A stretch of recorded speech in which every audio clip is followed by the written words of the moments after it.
through the use of an exploratory design to frame research and as an inquiry and gain insights on Muslim governance. The presentation today will start addressing Muslim perspectives on authority and territoriality as imperative components of an ideal Muslim governance. Celine, do you have the yes PowerPoint? Yes, can we go to the next slide? Yes. Okay. So you have that Muslim governance under within the components of authority and territoriality. But despite these ideal notions in Muslim history, the second section of this presentation presents an aberrant ideology that supplanted historical views on authority and territoriality. And I call this Salafi Orthodoxy, which became the dominant political theology and had affected the security of contemporary Muslim Filipinos. Next slide. Now, in authority and Muslim governance, the concept of authority is one of the most difficult to assess because political authority is especially pretty much ambiguous. There is so much contestation over political authority because I think the primary reason why political and theological divisions emerge, for example, between Sunni and Shia, because of no instructions were implemented after the demise of the Prophet, may peace be upon him. You can see that the Prophet's multiple roles as religious founder, political leader, head of state, and spiritual guide comprised the key understanding of the concept of political authority. For example, his political and diplomatic abilities in concluding treaties such as the Medina Charter and the Hudaybiyah Treaty are worth, I think, emulating until this present day. Fazul Rahman, one of the contemporary Muslim scholars, argues that leadership in Islam stems from the Quranic revelation, and I posit it here in Quranic verse 3, chapter 3, verse 104, that recites, "Let there be of you a community who calls or the people to virtue, commands good and prohibits evil. They shall be the successful ones." Some would argue that authority belongs to Ummah, while others concerned that authority is only possessed by God. Iqbal, in his 1986 magnum opus, asserts that authority lies with God alone, and that laws in Islam had already been legislated through the revealed Quran and the Sunnah of the Prophet, may peace be upon him. And thus, the leader in this community or head of state has no legislative power, and if there is a need to alter or modify some laws, the leader must first appoint advisors and second subordinates altered laws to the primary sources of the religion. So in principle and in theory, supreme authority lies only with God or Allah and not with the ruler of the state. However, while Halak in his The Impossibility of State in the Modern Times, of the impossibility of Islamic State in modern times, he insisted that Islamic law derives its authority not just because it is believed to be the law of God, or for hermeneutically understanding, God did not reveal a law, but only textual signs or textual indications that were to remain empty of legal significance had they been left unexplored. Thus, I think that he is also suggesting that the agents of interpreting the text and making it into laws are solely interpreted and done by the jurist. Um, and from in another perspective, Arjamand, in his article in 1988, opined that obedience is an important component of authority, as evidently stated in the Quran, chapter 4, verse 59, that you recite, "O believers, obey God and obey the messenger and those in authority among you." And those authorities, in my understanding, are entitled to issue commands since Sunni Islam considers a caliph as the heir to the prophet. And the succeeding authorities and subjects are obligated to obey the caliph. You can also take a look at the writings by al-Barghouti. He stated that the political expression of authority is manifested through the creation of the dawla.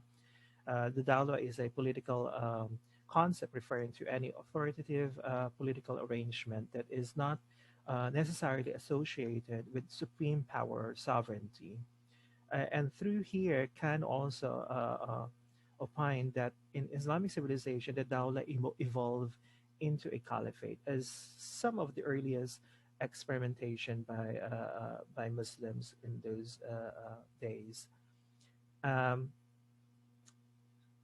and but uh, there is a sense that the for Shia scholars, they emphasize the infallibility nature of the leader or the imam, who has inclusive powers over the government's executive, legislative, and judicial roles. Because during the peak of the Abbasid dynasty, the leader the caliph actually possessed both religious and secular jurisdictions of authority. And that is a combination of an imam and a sultan. However, according to Ayubi, there should be an equilibrium or a balance of designation of powers, and these are distributed among caliph as guardian of the community and faith. Thus, the ulama or religious scholars also are involved in the function of rendering religious legal advice, and the judges actually also settle disputes in accordance to religious laws.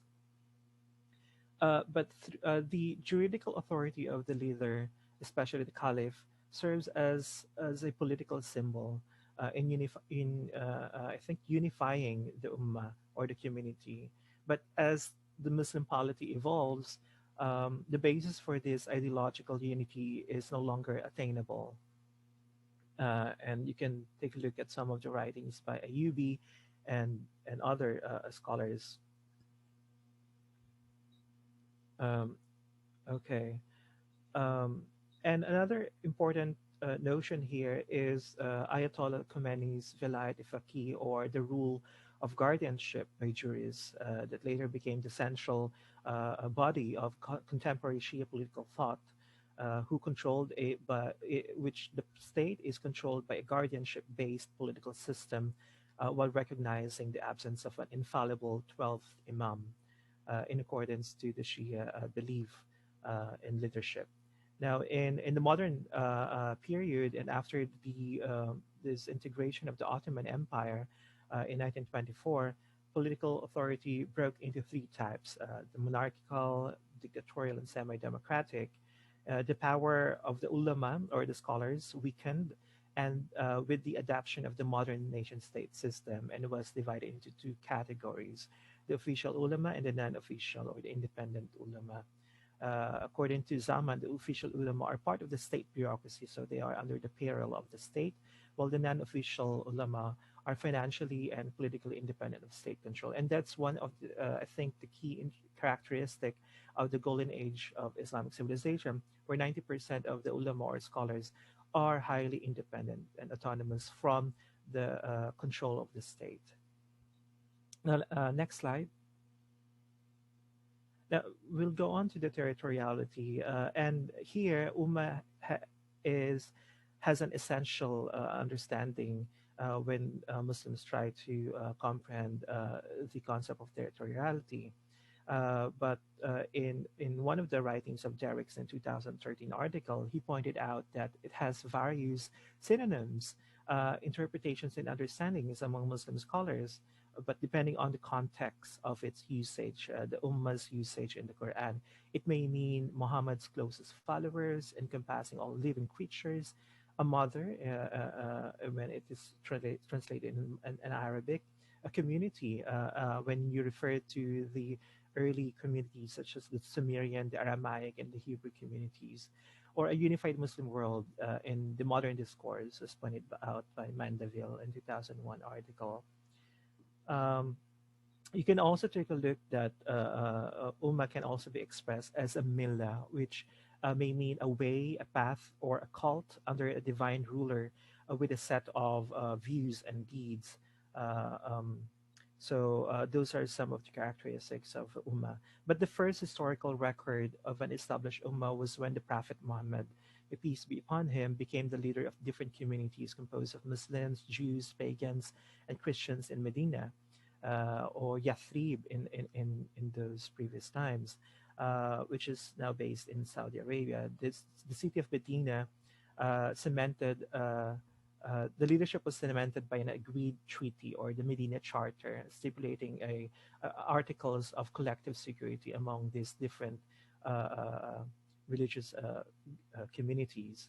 And according to Mandeville, this treaty provided an overarching sense of authority for an anarchic settlement and also in my view, it demanded a complete loyalty from all factors. If it's so, it also effectively prevented the formation of unstable alliances between uh, uh, uh, faith-based communities.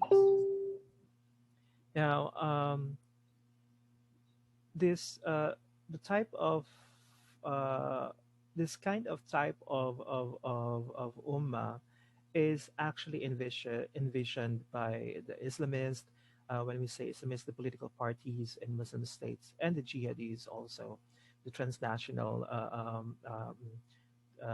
organizations, with the aspiration of recreating and reviving in today's world. And this is, I think, as a response to Western modernity, or because of most Muslim states were subjugated to colonial rule.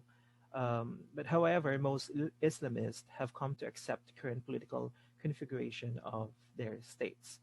Now, within this ummah understanding, there is a kind of polity mentioned in the Quran, and which is called the dawla, which usually represented by a state or a country in the modern sense.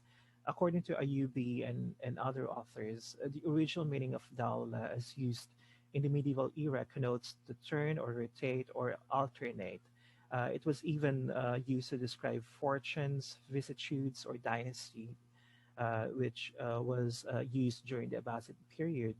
It was only then that it became territorial rather than communal, mainly because the one who presented this in a previous study by Al-Tatawi in 1801, in 19th century, that this idea of Vatan or fatherland or homeland became the first word to appear when Muslims were trying to conceptualize Dawla. But the word state, it appeared firstly in the Turkish Memorandum of 1837 in the later period of the Ottoman Empire. Now, territory is conceptually understood as the word dar, which in Islamic legal terminology means uh, which is also etymologically synonymous to house or makzi or place or balad or land or vatan, which is also home or place of residence. But this concept has many interrelated concepts with the political and legal dominance of the ruler over his jurisdiction. You can find these in the juristic categorization of worldviews among the Sunni Muslims, such as the Darul Islam or the abode of Islam or peace, the Darul Harb or abode of war or enemy, and the Rasul in times of treaty or amicable settlement between Muslim, the abode of Islam and the abode of war. Next slide. All right. Let me uh, go. I didn't discuss this Shia understanding of territoriality, but it primarily connotes the understanding that the Shia's worldview is based on the Quranic understanding of the Mustadbifun and the Mustakbirun, or the world of the oppressed and oppressor. So that those are the things that differentiate the Sunni 8th century juristic interpretation of their worldviews between these three categorization or divisions, and those of the Quranic interpretation of of the Shia. Now, the Salafi Orthodoxy in the Bangsamoro, Salafia, which is widely misunderstood in both the Western and the Muslim worlds, is a very much complex term denoting various conceptualizations, especially when its philosophy is applied to practice. Salafis are not directly Wahhabis, mind you, especially the version espoused by Al-Afghani and Muhammad Abdu. Generally, it refers to someone or some group of people who devoutly emulate the first three Muslim generations, or Al Salaf Al Sali, in all their life world system, including beliefs, acts, norms, and ritual performances. Their aim actually is to purify Islam and cleanse its creed Last five from, minutes. yes, from unwanted and deviant alien influences recorded for over a millennium of corrupt Muslim societies, particularly found, and they targeted some theological interpretations by Maturidiyya, the Ashariya, the Mutazilites, the excessive taqlid or imitation to past jurists, the hermeneutics of Muslim philosophers, and they even accord Sufi practices such as heretical, and their ultimate enemy, of course, are the apostates, which they call it the Shia Muslims. Um, so I wouldn't discuss here, but I'll just go here, which is the Middle Eastern Salafism in general, and the Saudi Orthodox in particular had entered the religious society of Filipino Muslims in the 1960s because of their petrodollars. The Middle Eastern Wahhabi version of Salafism in the Philippines appeared through scholarships offered to young men to study in their countries, funding the creation of Salafi mosques, madaris and organizations, and supplying arms to jihadi Salafis. And you can find many of these groups in Mindanao. And with the rise of such Saudi or Middle Eastern educated Filipino Muslims, traditional practices, and you can find this, the dichotomy or the opposing views between the traditional syncretic Islam, which is a fused, a cultured understanding of Islam in the Philippines, versus those of the Wahhabi Salafi Islam exported or imported from the Middle East, from the post-colonial Middle Eastern states to to Bangsamoro, and uh, so for example, Abu Sayyaf, yeah, those are some of the examples. Uh, with the rise of these Middle Eastern educated Filipino Muslims, the traditional practices, norms, and folklores or customs began to gradually disappear.